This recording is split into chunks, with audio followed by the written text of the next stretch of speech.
अनेक चित्त विभ्रांता मोहजाल समावृता। हमारी चित्त वृत्ति भ्रांत हो चुकी है अनेकता में।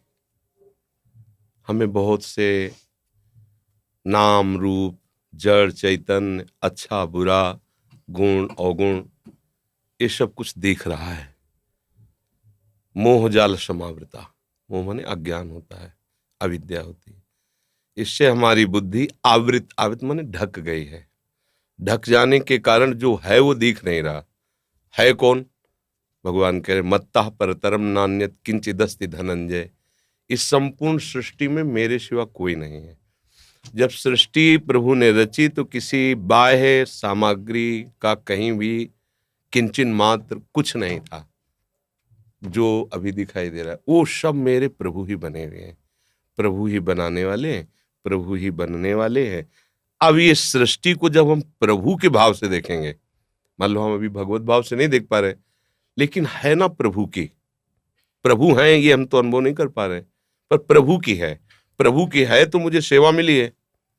अब विद्यार्थी सेवा मिली है तो मन वचन कर्म से एक अच्छे विद्यार्थी का जीवन निर्वाह करो। कोई भी पद तुम्हारे लिए दुर्लभ नहीं रहेगा। यदि आप मन वचन कर्म से विद्या को भगवान का स्वरूप मानकर अपना कर्तव्य भगवान की प्रसन्नता का हेतु रख करके विद्या अध्ययन करोगे तो विद्या भगवान प्रदान करते हैं।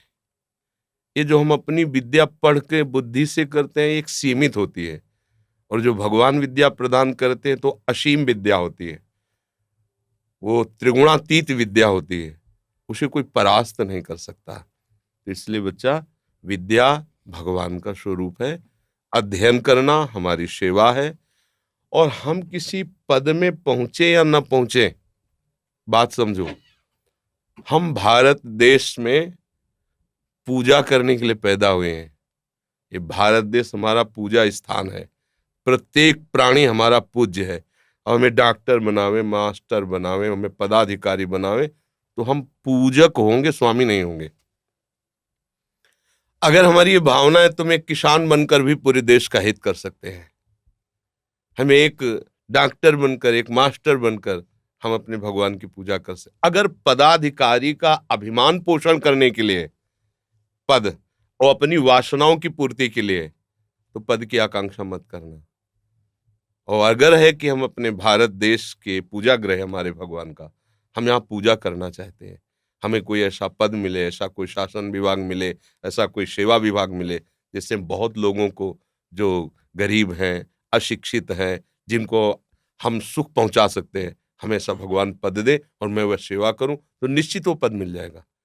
और अगर वो पद अपने अभिमान बढ़ाने के लिए मिले और अपनी वासनाओं के पोषण के लिए मिले तो तुम्हारी दुर्गति कारण बन जाएगा। चाहे जितने बड़े पद में बैठे हो, अगर आप कहीं दूसरों का शोषण करने लगे, अधर्म द्वारा चलने लगे, तो आपकी दुर्गति हो जाएगी। क्योंकि ये पुण्य बल से कुछ समय के लिए मिला है, इसके बाद हट जाएगा। जब शरीर ही नहीं रहेगा तो ये पद कैसे रहेगा? और हमें शरीर मिला परम पद के लिए, जिसको कभी कोई भी नहीं हटा सकता, अविचल अविनाशी पद के लिए। तो ये संपूर्ण सृष्टि भगवान की ही सेवा है। इसको हम अलग न ले कि माला चलाना एक अलग बात है और हल चलाना या और कार्य करना अलग बात, दोनों एक बात है।